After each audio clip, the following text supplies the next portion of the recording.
అదానీ అంశం పైన పార్లమెంట్లో ప్రతిపక్షాలంతా ప్రభుత్వంతో కుస్తీ పడుతుంటే తృణమూల్ కాంగ్రెస్ అందుకు భిన్నమైన వైఖరి తీసుకుంటోంది. తృణమూల్ కాంగ్రెస్ వాదన ఏంటంటే ఒక్క అంశమే పార్లమెంటును హైజాక్ చేయకూడదు, అనేక ప్రజా సమస్యలు ఉన్నాయి అంటూ దానికి ఒక కలరింగ్ ఇచ్చే ప్రయత్నం చేస్తున్నారు. తప్పలేదు వాదన. ఒక్క అదానీ అంశంపైనే రోజుల తరబడి పార్లమెంటు పనిచేయకుండా ఉంటే ప్రయోజనం కూడా ఉండదు. ఎందుకంటే ప్రభుత్వ వైఖరి చూస్తే ఎట్టి పరిస్థితుల్లో అదానీ పైన ఈగ వాళ్ళనివ్వటానికి కూడా మోడీ ప్రభుత్వం సిద్ధంగా లేదు.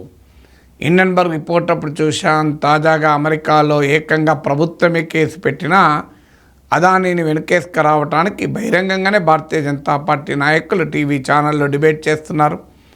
పార్లమెంట్లో అదానీ మోడీ లింకు ప్రతిపక్షాలు మాట్లాడుతుంటే భారతీయ జనతా పార్టీ చర్చకు అంగీకరించి దానికి నరేంద్ర మోడీ సమాధానం ఇచ్చి అదానీతో నాకు సంబంధం లేదు అని వివరించుకుంటారా?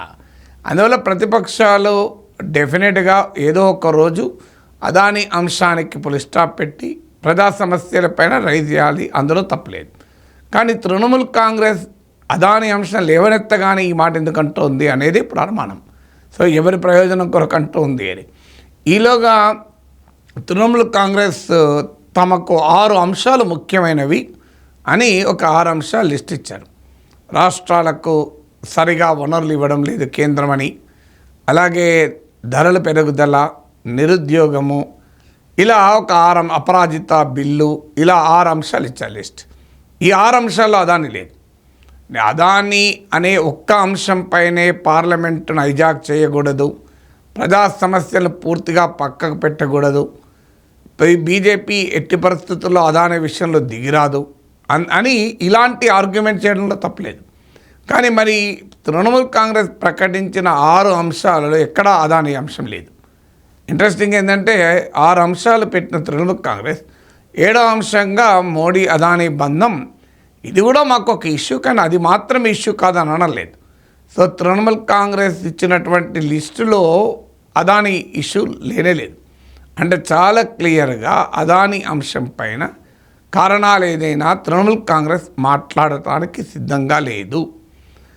నరేంద్ర మోడీ ప్రభుత్వాన్ని అదానీ అంశం పైన ఇబ్బంది పెట్టడానికి సిద్ధంగా లేదు.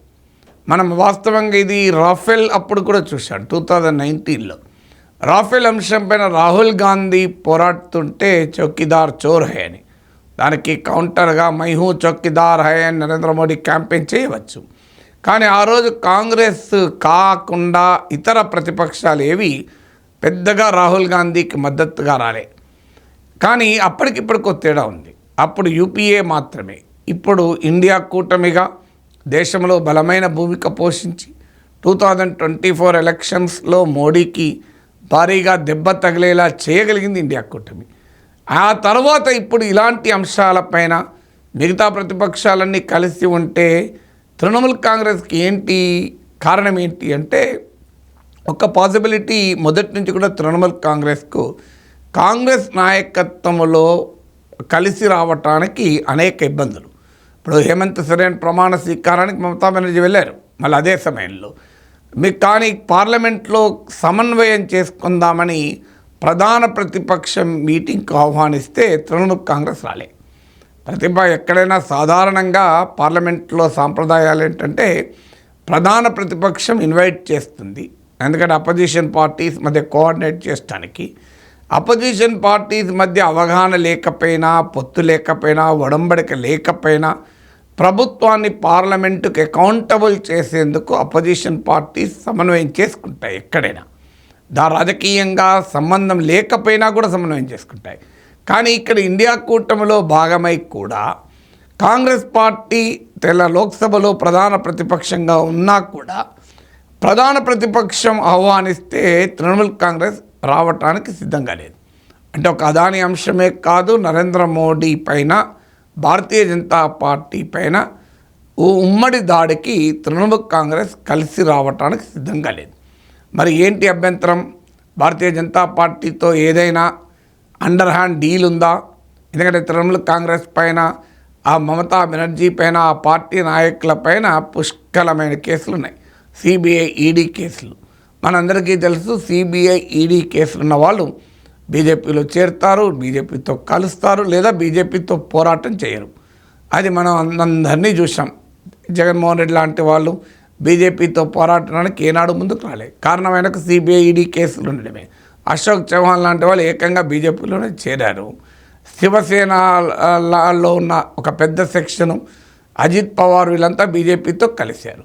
సో బీజేపీలో చేరిన వారు ఉదాహరణ చెప్పిన, కలిసిన వారు ఉదాహరణ చెప్పిన, చేరకపోయినా కలవకపోయినా ఎన్డీఏలో లేకపోయినా అన్ని సర్వకాల సర్వావస్థలందు బీజేపీ ప్రయోజనాన్ని నిలబడ్డ జగన్మోహన్ రెడ్డి లాంటి వాళ్ళని చెప్పాను.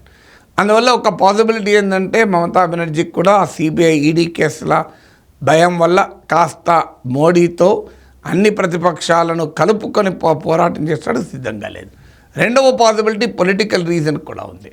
ఇప్పుడు రాష్ట్రాలలో ఒక రకంగా ఉంటుంది, జాతీయ స్థాయిలో ఒక రకంగా ఉంటుంది. జాతీయ స్థాయిలో ఇండియా కూటమైనా ఇప్పుడు ఢిల్లీలో కాంగ్రెస్ ఆప్లు కలిసి లేవు, కేరళలో కాంగ్రెస్ సిపిఎంలు కలిసి లేవు, నిన్న కాక మొన్న హర్యానాలో జరిగిన ఎన్నికల్లో కాంగ్రెస్ ఆప్ కలిసి లేవు.